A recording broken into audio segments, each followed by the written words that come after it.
자, 여러분들 코레일 시험 얼마 안 남았죠? 그래서 오늘 2024 코레일 NCS 어떻게 나올까 한번 예측해 보도록 하겠습니다.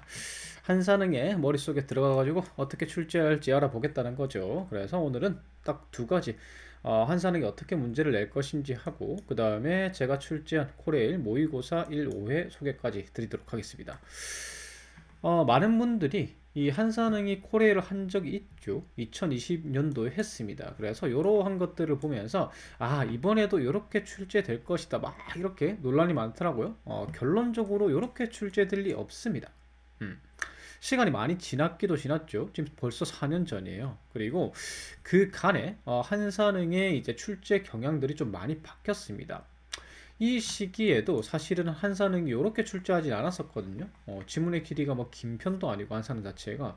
그래서 이게 코릴 이거 2020년도의 시험 자체가 한사능 출제 경향하고 좀 많이 멀었어요. 그래서 요걸 이제 참고하시면 안 됩니다. 2020년도에 코릴 이렇게 한사능이 냈으니까 이번에 이렇게 나올 거다. 절대 그럴 리가 없어요.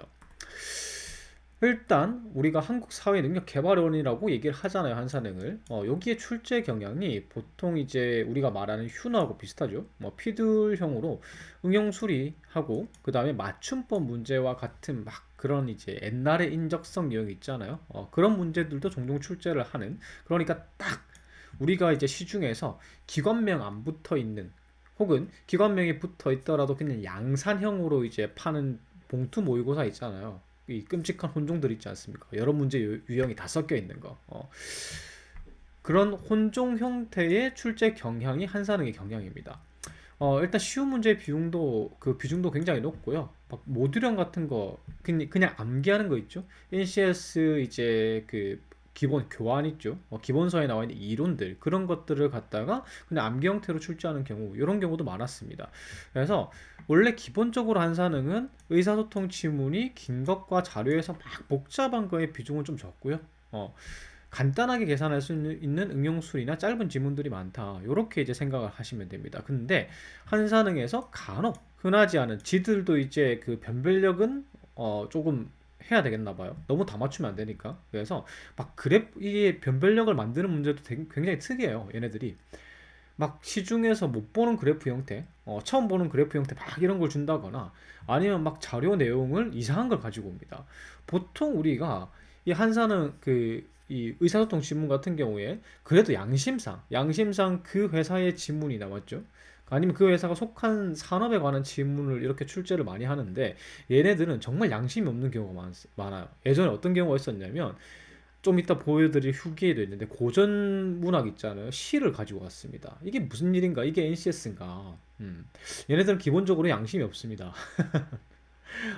HS가 직무 능력 평가잖아요. 그러면 아니 일 잘할 수 있는 능력을 평가하는 시험을 쳐야 되는데 그냥 얘네들은 얼마나 잘 모듈형을 암기했는가, 얼마나 그냥 수학 계산을 빨리 하는가, 뭐 이런 것들을 평가하고 싶은가 봐요.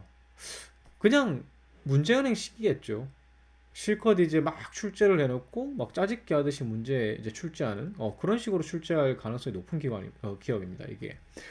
그래서 이게 최근 걸 봐야 되겠죠. 어떤 문제가 출제될지 이번에 예상을 해보려고 하면은 최근에 이제 한산흥이 어떤 것들을 갖다가 출제 경향이 어땠는지 후기를 한번 살펴보면 와 여기 방금 말씀드렸죠. 시 문제가 나왔대요. 한자 나오고 사자성어 맞춤법 막 띄어서 다 나왔습니다.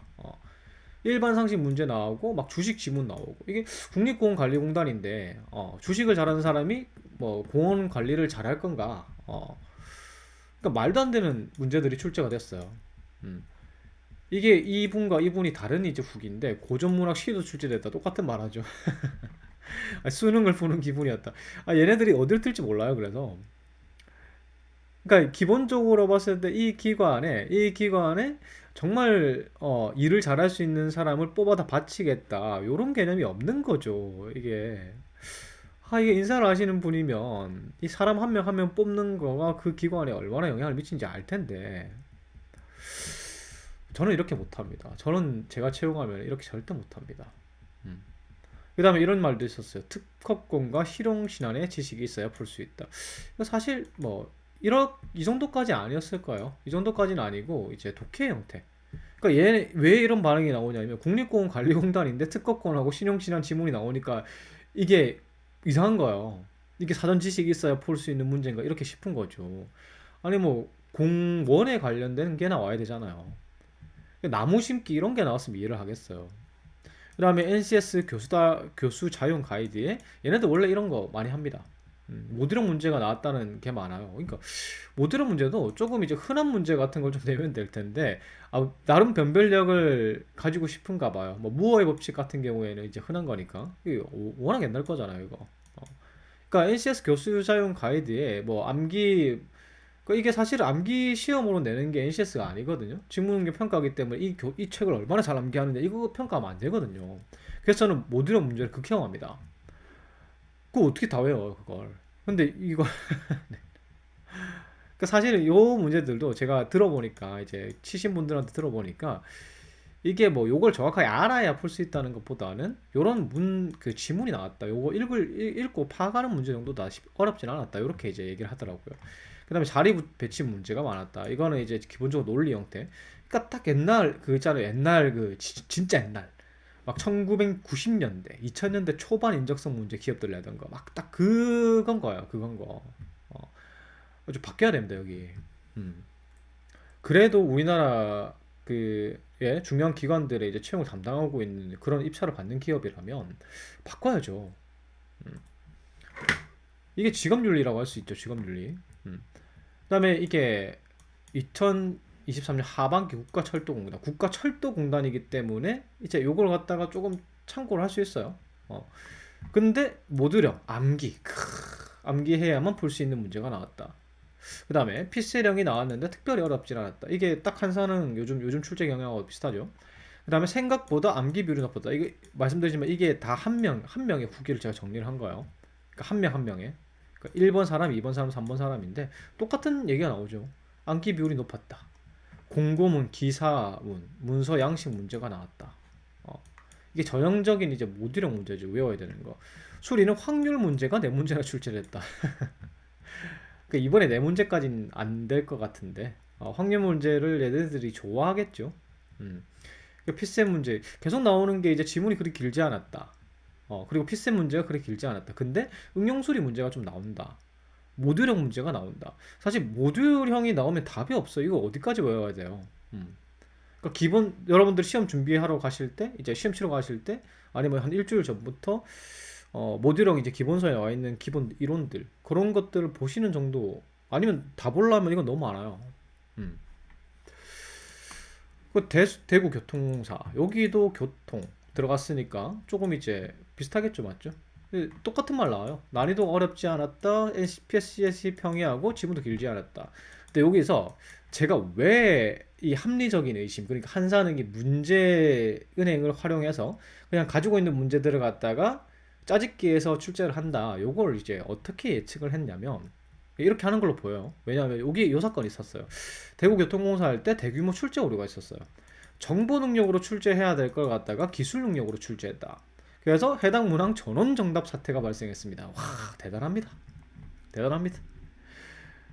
사실 이거는요. 만약에 진짜 이 기관에 수주를 받았어요. 수주를 받아서 출제위원들을 섭외를 하고 문서가 몇 번 오가고 요렇게 이제 외부로 갔다가 출제위원 섭외하고 요렇게 됐으면 이런 일 없습니다. 이건 그냥 가지고 있는 문제를 갖다가 짜집기해서 과목을 그 편집하는 사람이 잘못 보고 그냥 집어넣은 거예요. 그러니까 이게 뭐가 출제위원을 섭외하고 기술 능력은 이분이 섭외해야 되겠구나 이렇게 출제해야 되겠구나 이렇게 해서 했으면 이렇게 절대 이런 오류 절대 안 납니다. 그러니까 문제은행에서 그냥 갖다 쓴다. 자기들 가지고 있는 거 가지고 뭐 그렇게 선택하고 문제를 그 짜집기해서 출제를 하고 있는 걸로 봅니다. 한사는 같은 경우에. 그러니까 아마 작년 문제 이게 문제 한번 출제해서 은행 만드는 게 보통 비용이 드는 게 아니거든요. 그래서 아마 작년에 하반기에 했던 거 그대로 올해도 그냥 출제의 경향을 가져가지 않을까 이렇게 생각합니다. 그래서 뭐 이런 문제가 나온대요. 보고 읽기만 해도 풀리는 문제가 많았고 모듈 이론 위주로 나왔다. 이게 공통점이 보이죠, 이제. 그러니까 기관 맞춤형 출제가 아니었던 거예요. 지금 세 번 다 바뀌어야 되는데 얘네들 바뀌기 쉽지 않습니다. 문제은행이 이미 다 마련해뒀을 텐데. 그래서 모듈 형태하고 쉬운 필세트형, 뭐 독해 이런 문제가 많이 출제될 거다. 이렇게 보면 되겠죠. 그래서 종합해 보면 아마 요번에도 얘네들 이때까지 출제 경향하고 비슷하게 모듈형 문제가 좀 상당히 많이 출제될 거다. 그 다음에 필셋 독해 지문은 그렇게 복잡하지 않을 거다. 난이도 쉬울 거다.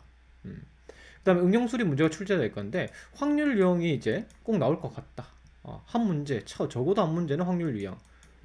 확률 유형이 어떤 유형인지는 제가 조금 이따 문제지 공유 드릴 테니까 거기에 5회차에 나오는 확률 문제 같은 걸 보시면 됩니다. 막 우리 그 초등학교, 중학교 때 풀던 그런 형태로는 안 나와요. 그런 형태가 아니라 그 푸는 방법은 똑같은데 제시되는 게 좀 다릅니다. NCS에서 확률 문제는. 그 다음에 기관 맞춤 출제가 아니라 일반 지문, 자료 이런 것들이 나올 가능성이 크다.